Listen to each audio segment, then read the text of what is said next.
नमस्कार।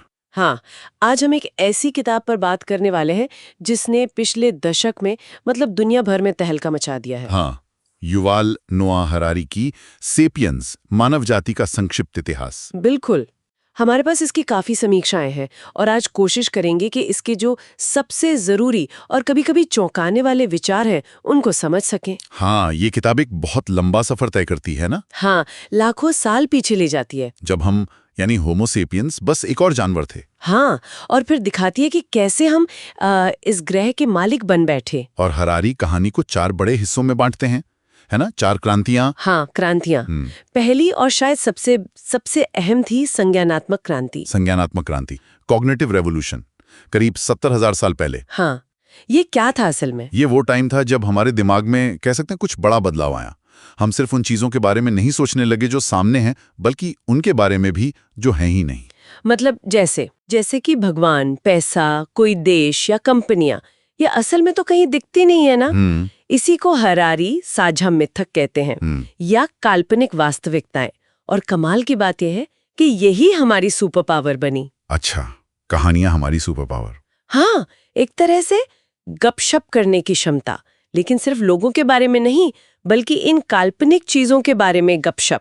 इसी ने हमें बड़े बड़े समूहों में लाखों लोगों को एक साथ काम करना सिखाया, जो कोई और जानवर नहीं कर सकता। बाप रे, मतलब हमारी पूरी सभ्यता, हमारे कानून, हमारी अर्थव्यवस्था, ये सब कहानियों पे टिकी हैं जिन पर हम सब बस यकीन करते हैं। बिल्कुल। सोचिए ना, पैसा क्या है? कागज का टुकड़ा या स्क्रीन पर नंबर? हाँ, पर उसमें ताकत क्यों है? क्योंकि हम सब मानते हैं कि उसमें ताकत है। ये साझा विश्वास का जादू है। अगर कल सब लोग मान लें कि इसकी कोई कीमत नहीं तो वो बेकार है। ये तो कमाल की बात है। ठीक है, तो ये थी पहली क्रांति। फिर आई दूसरी, कृषि क्रांति, लगभग 10,000 साल पहले। हाँ, एग्रीकल्चरल रेवोल्यूशन। और हम तो सोचते हैं कि ये खेती करना एक बहुत बड़ी तरक्की थी, मतलब खाना मिला, बस्तियां बनी। लेकिन हरारी यहाँ एक जोर का झटका देते हैं। क्या? वो कहते हैं कि ये शायद इतिहास का सबसे बड़ा धोखा था। धोखा? कैसे? उनका तर्क है कि खेती ने इंसानी प्रजाति को तो फायदा पहुंचाया, हाँ, आबादी बढ़ी, समाज और जटिल हुए, लेकिन औसत व्यक्ति की जिंदगी शायद बदतर हो गई। बदतर? ज्यादा खाना मिलने से? देखिए, शिकारी संग्राहक शायद ज्यादा स्वस्थ थे। उनका खान पान बहुत विविध था, वो कम घंटे काम करते थे। अच्छा। किसान को एक ही जगह बंधना पड़ा, ज्यादा मेहनत करनी पड़ी, मौसम का डर, फसल खराब होने का डर और एक ही तरह का खाना जिससे बीमारियां भी बढ़ीं। तो समाज भले ही अमीर हुआ पर व्यक्ति शायद नहीं। बाप रे, ये तो बिल्कुल उल्टा नजरिया है। मतलब जिसे हम प्रगति समझते हैं वो हर किसी के लिए प्रगति ना हो। सही। और यहीं से किताब का एक और बड़ा सवाल जुड़ता है। कौन सा? क्या इतिहास वाकई लगातार बेहतर होने की कहानी है? क्या हम समय के साथ ज्यादा खुश हुए हैं? हाँ, ये सवाल तो दिमाग में घूमता रहता है। क्या हम ज्यादा खुश हैं आज? हरारी सीधे हाँ या ना नहीं कहते, लेकिन वो हमें सोचने पर मजबूर करते हैं कि हम खुशी को मापते कैसे हैं।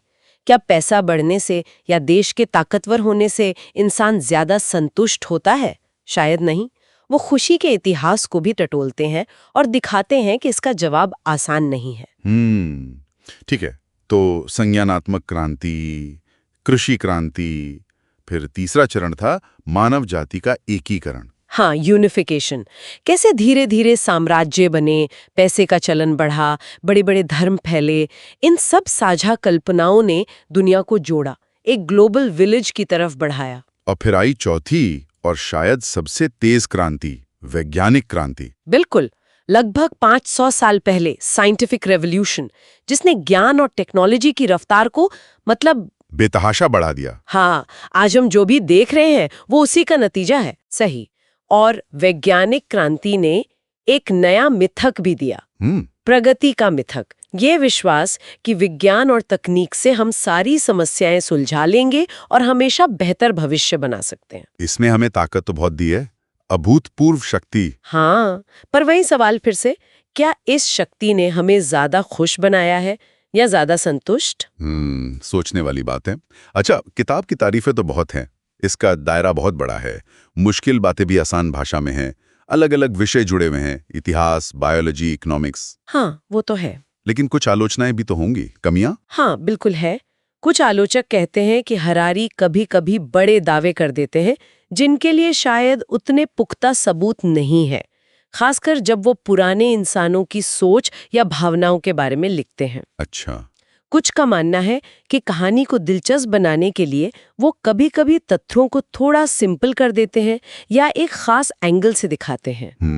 और एक आम आलोचना ये भी है कि किताब थोड़ी वेस्टर्न सेंट्रिक है, मतलब पश्चिमी सभ्यता पर ज्यादा ध्यान है, दुनिया के बाकी हिस्सों के इतिहास पर उतना नहीं। हाँ, मैंने भी सुना है कि कुछ लोग कहते हैं कि ये इतिहास कम और एक बहुत अच्छी कहानी ज्यादा लगती है कई बार। हो सकता है, और शायद यही इसकी लोकप्रियता का राज भी हो।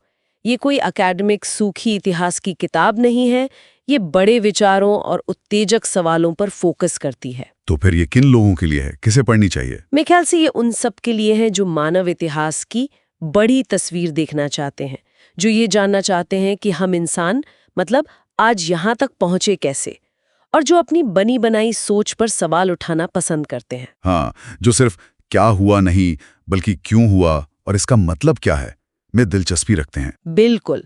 तो कुल मिलाकर सेपियंस एक ऐसी किताब है जो वाकई सोचने पर मजबूर करती है। आपका दुनिया को देखने का नजरिया बदल सकती है।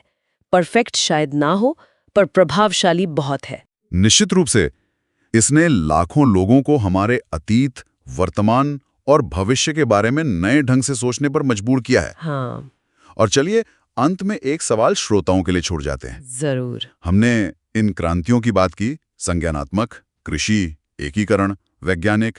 आपको क्या लगता है मानव जाति की अगली बड़ी क्रांति क्या होगी? क्या वो आर्टिफिशियल इंटेलिजेंस होगी, जेनेटिक इंजीनियरिंग या कुछ और?